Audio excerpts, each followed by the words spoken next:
இறைமகன் இயேசு கிறிஸ்துவில் மிகவும் பிரியமான சகோதர சகோதரிகளே, நண்பர்களே, பெற்றோரே, பெரியோரே, குழந்தைகளே, இந்த நாளை ஆண்டவர் நமக்கு தந்து நம்மை ஆசீர்வதிக்கும் போது, ஆண்டவரே, இந்த நாளில் நாங்கள் செய்ய வேண்டியதை நீர் எங்களுக்கு கற்றுத்தரும் போது, புதிய இறை வார்த்தையை தந்து, புதிய நாளை தந்து, புதிய விடியலை தந்து எங்களை நீர் ஆசீர்வதிக்கும் போது உம்மை போற்றி புகழ்ந்து ஆராதிக்கின்றோம், உமக்கு நன்றி கூறுகின்றோம். இந்த நாளில் நீர் எங்களோடு இருந்து எங்களை வழிநடத்தும். எங்களுடைய குடும்பத்தை, எங்களுடைய பிள்ளைகளை நீர் கண்ணோக்கி பாரும். ஆமாம். அன்புமிக்கவர்களே, இன்றைய நாளிலே நாம் தியானிப்பதற்காக எடுத்துக்கொண்ட இறைவார்த்தை 1 அரசர்கள் 17ஆம் அதிகாரம் 13, 14 இறைவார்த்தைகள். எலியாவோ அவரிடம், அஞ்ச வேண்டாம், போய் நீ சொன்னபடியே செய். ஆனால் முதலில் எனக்கு ஒரு சிறிய அப்பம் சுட்டு கொண்டு வா, பிறகு உனக்கும் உன் மகனுக்கும் சுட்டுக்கொள். இஸ்ரேலின் கடவுளாகி ஆண்டவர் உரைப்பது இதுவே: நாட்டில் ஆண்டவர் மழை பெய்ய செய்யும் நாள் வரை பானையில் உள்ள மாவு தீராது, கலையத்தில் உள்ள எண்ணெய் குறையாது என்று சொன்னார். அன்புமிக்கவர்களே, சாரிபாத் விதவையின் வீட்டில் நிகழ்ந்த அற்புதம் இது.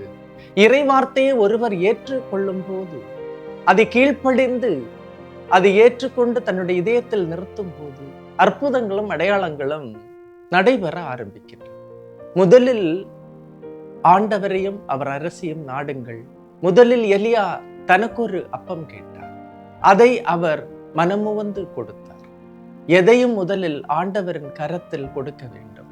5 அப்பம் 2 மீன்கள் அந்த சிறுவன் ஆண்டவருடைய இயேசுவில் கொடுத்த போது, அதை கீழ்ப்படிந்த போது, அந்த இதயத்தை ஆண்டவரோடு இணைத்த போது அங்கு அற்புதம் நடந்தது. 5000 பேர் உண்டார்கள்.